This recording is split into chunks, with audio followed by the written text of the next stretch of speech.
காங்கிரஸ் சட்டமன்ற உறுப்பினர் திருமகன் ஈவேரா மறைவால் பிப்ரவரியில் நடந்த ஈரோடு கிழக்கு இடைத்தேர்தலில் திமுக போட்டியிட்டு வெற்றி பெற்றது.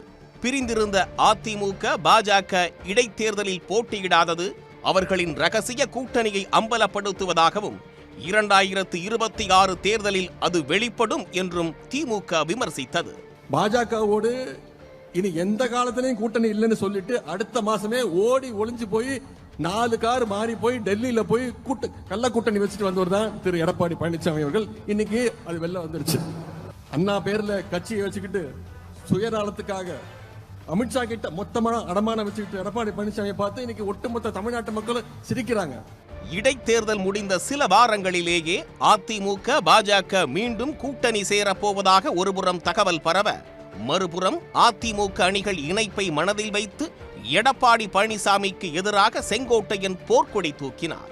அதே நேரத்தில் எடப்பாடிக்கு எதிரான விமர்சனங்களை ஓ பன்னீர்செல்வம் மற்றும் டிடிவி தினகரன் ஆகியோர் கூர்மைப்படுத்தியது அதிமுக வட்டாரத்தில் பரபரப்பை ஏற்படுத்தியது.